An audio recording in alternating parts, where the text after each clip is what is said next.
Sa mga baguhan dito sa HK at gusto mong matuto magluto, i-message mo lang ako guys. Lalo na doon sa mga naubusan na ng ideas sa mga lulutuin nila everyday. Kasi nga, paulit-ulit na lang. I-message mo ako, tutulungan kita. Hello guys, good evening. Nandito na naman ako. Mag-prepare muna ako ng aming dinner.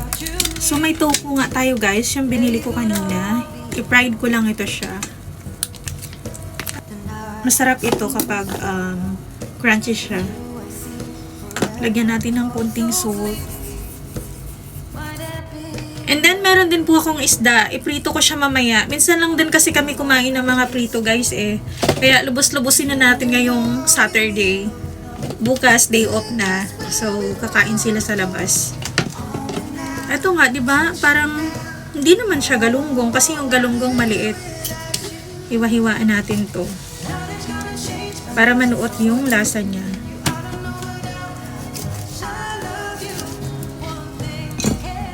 Yung medyo crunchy din na pagkaano.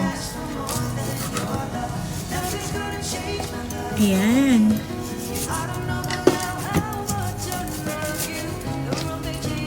Ayan siya. Niwa-hiwaan ko.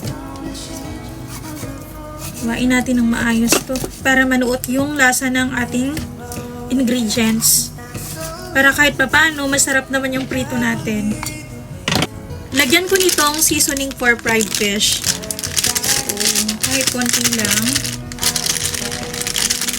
para sobrang sarap nito mamaya. Huwag na natin lagyan ng asin dahil nung nilagay ko ito guys sa freezer, nilagyan ko na rin naman ng maraming asin. Hinugasan ko lang ng konti para yung alat niya is mabawasan. So yun. Ayan guys. Seasoning for fried fish from Indonesia. Na-try ko na siya before sa tilapia. So yummy. Dahil nga may natira pa tayong choy sam, hugasan na rin natin for tonight. Then may natira pa tayong lettuce. Para sa Monday, magpanibago tayo ng gulay. Ubusin na natin lahat. Hugasan ko muna guys. Hindi ko na siya ibabad kasi before, nababad ko na rin naman siya sa water. Sumobra lang nga, kaya binalik ko sa fridge. Tanggalin natin itong part na matigas and tanggalin rin yung mga yellow na ano. Yung bulaklak nga ng choy sam guys, hindi siya kinakain dito. Ewan ko, sabi nila bawal daw kainin yung bulaklak ng choy sam. I don't know.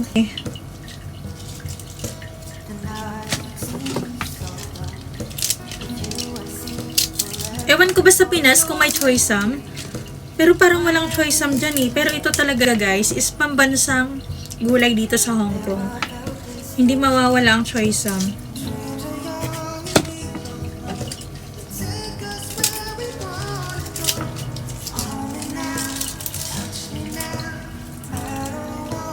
Pero kahit na nababad ko na siya before, ibabad ko pa rin siya mamaya para hindi matigas.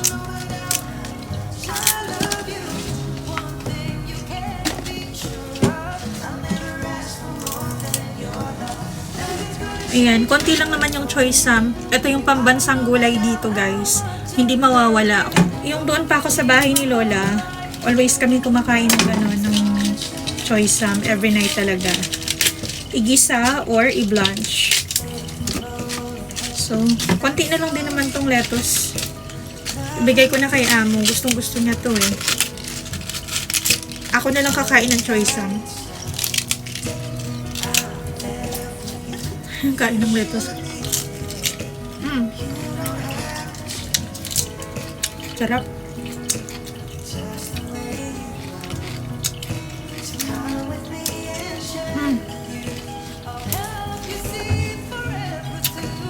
I love lettuce talaga.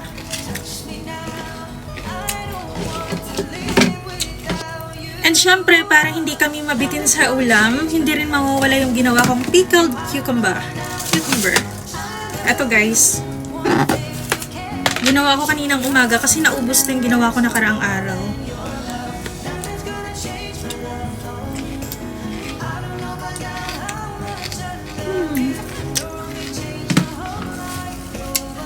The best.